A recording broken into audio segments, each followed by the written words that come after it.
Hello, everyone. Welcome back to this episode of Just Another Year Chicago. My name is Nick Brody. I am joined alongside my good friend and co-host Nick Barr. Breaking news, the Chicago Bulls have made their first splash of the 2022 NBA offseason in free agency, and that is signing veteran center Andre Drummond on a 2-year, $6.6 million contract. Second year of the deal is a player option. Huge signing for Chicago, adding much-needed depth at center coming off the bench. Nick, I'm pumped about it. It's not the Andre Drummond of a couple years ago, but it still is the man, the myth, the legend himself. What was your initial reaction when you saw that he signed with Chicago? Yeah, man. I was, you know what it was for me? It was relief. I was like, okay, because I think you and I can both relate. We're going through this first day of free agency, and we're kind of, Bulls fans, we're getting a little itchy over here, seeing all these guys pass up. We saw Mo Bamba get signed, so there was these things that started adding up to where we're like, okay, what is our front office doing? There's got to be something coming. And then finally, kind of at the buzzer of the night, which is why we decided to hop on. So no, man, I'm excited. I think the word would be relief though for me. But again, like you said, we get a grizzled vet, a guy that is still rebounding at a crazy rate. And we all know that that's like one of our biggest weaknesses on the team. So I think it was very necessary, and I'm happy to have him. Yeah, and one thing before we get into what this signing means is that, I know I said in the beginning of the episode, he's not the same Andre Drummond that he once was. He's bounced around ever since the Pistons. He was an absolute monster when in Detroit. He played pretty well in Cleveland. There was no doubt about it. But Philly, he never really found his ground. And with, the Nets, which someone from the Nets could be joining Chicago. We'll hit that in a little bit. But yeah, I think that he just needed somewhere to call home and know his role. Now he knows his role with Chicago. I really like the signing. I got to agree. It's a relief, especially from a bench standpoint. Yeah. Yeah. And I think also, even not just looking at it from a Bulls aspect, I can see this being super ideal for him because he's probably not ready to completely, just kind of write off his career yet and just like be that like DeMarcus Cousins / Tristan Thompson level guy, because he's not there yet. So I think the fact that he has a very solid role with the Bulls, and this is that, we need a rim protection and we need a backup for our center who has some weaknesses. So like there's a big role for him here. So he should be happy with this. Yeah, so going into Nick, if you don't mind, and I just want to say something. You said Tristan Thompson. I think that he was a curse coming to Chicago because after we signed him, we got ice cold. And he was supposed to be an improvement to the bench, and he wasn't, which nothing against him, but it was just like one of those weird, superstitions I had. So, Nick, if you don't mind, why don't you go into a little bit more quickly before we go into his stats, before we close out the night, is what does this signing mean for Chicago? Yeah. Listen, I'll be honest. It's taken me kind of a lot trying to grasp where our owners' heads are at right now through all this. One thing we know for certain is that, I think we kind of tried getting Mo Bamba. It didn't work out. We weren't offering enough because there's this whole conversation with the tax, luxury tax. We won't get into it.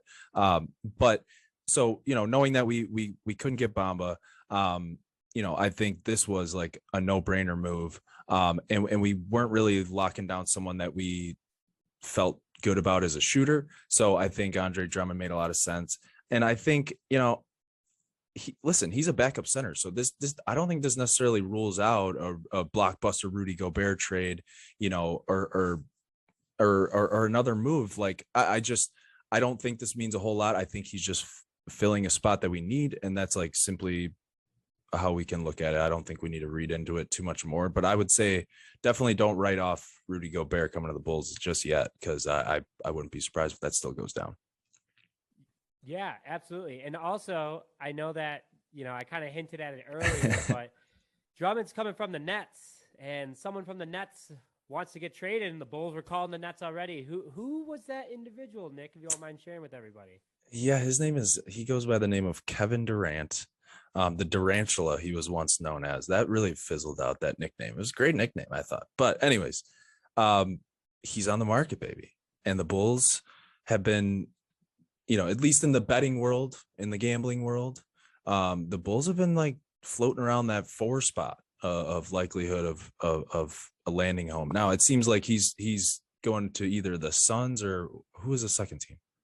I thought it was the Lakers or the Heat. The Heat. Suns or the Heat. Yes, you're right. Suns or the Heat. So, yeah, that'll be interesting. But hey, you're right, man. Drummond, Durant. Little text message. Hey, man, like, it didn't work out in Brooklyn, but it definitely could work out in Chicago. And we've all seen the pictures at this point. Durant looks phenomenal in that black retro jersey. So, hey, hell yeah, you never know. And also, finally, this signing and just overall improves the bench mob, the sponsor of this episode. So, link in the description. Make sure that you use our code. Code will also be in the description for you guys to see. But quickly want to give a quick shout out to his stats and what he brings to Chicago. So Drummond's a 2-time All-Star.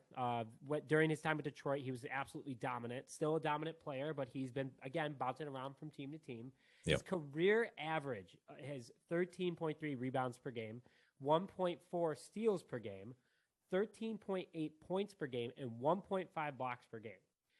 He is not in the place he once was, but wow, is he good at basketball. And I think that, Nick kind of said it earlier, that the rebounding is a huge weakness for Chicago, especially at the center position, and Drummond brings that big time. Very, very excited about it. Yeah. And Nick, one more question before we close out the night. What do you think? How do you think it will go with Vooch and Drummond? Is there a chance that, Drummond could potentially play forward and, be a starter on this team? Could you see something wild happening like that? Or is the lineup already pretty set with P. Will, Vooch, DeMar, Ball, and Levine, if Levine resigns?